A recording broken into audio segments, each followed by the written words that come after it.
Début février, avec mon copain, on a décidé de passer quelques jours à Barcelone. Et bon, comme vous vous en doutez, j'ai tout filmé.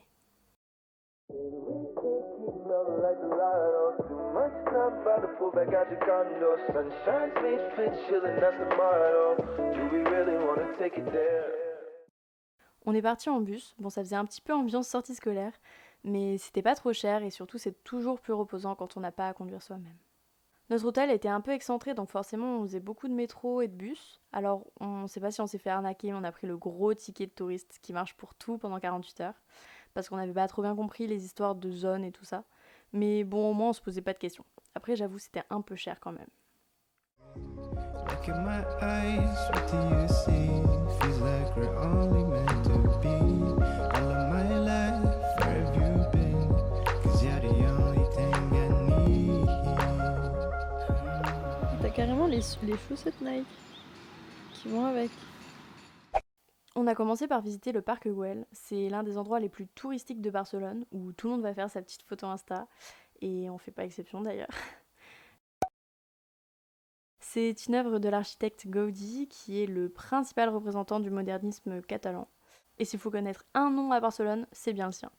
Il a été à l'origine de nouvelles techniques dans le traitement des matériaux, comme son célèbre Trencadis, je sais pas du tout comment on prononce ça, qui est en fait un type de mosaïque à base d'éclats de céramique, et le parc Güell est un exemple parfait de son utilisation.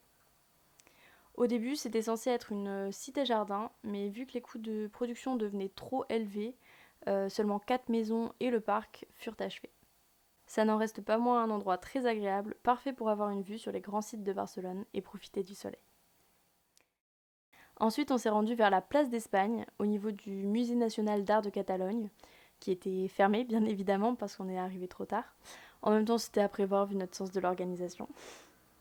Mais il y avait un musicien qui jouait au synthé, et sincèrement, l'ambiance était super cool. Et le panorama sur Barcelone aussi. Mais y a pas d'eau dans la fontaine.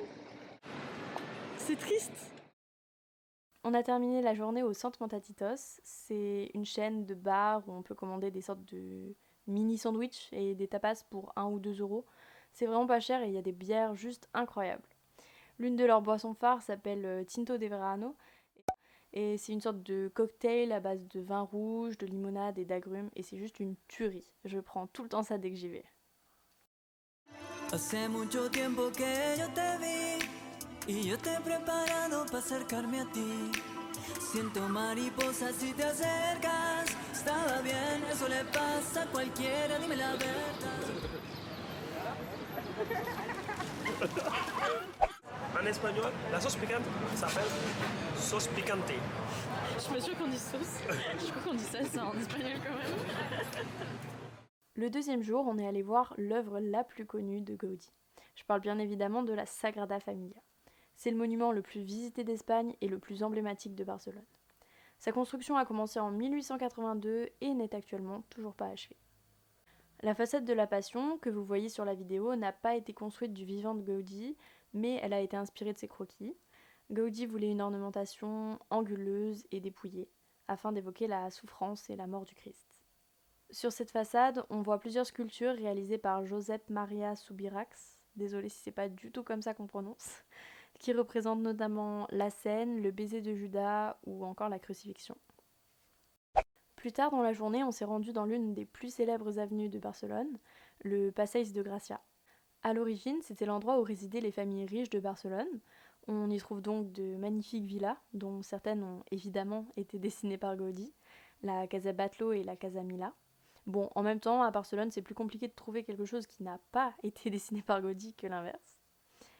Le Passeig de Gracia, c'est aussi d'innombrables boutiques de luxe tout le long de la promenade, comme Chanel, Yves Saint Laurent, Gucci. Mais si votre budget n'est pas celui d'un Qatari en voyage d'affaires en Europe, y a aussi Zara ou Bershka.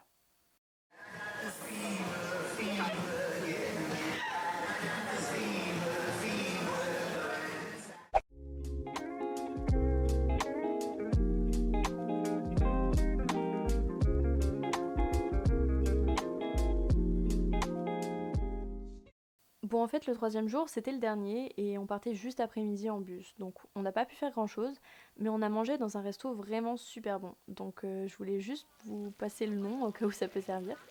Ça s'appelait la Lolita et si je retrouve, je vous mettrai l'adresse. Ceci étant dit, je crois que c'est tout pour ce vlog.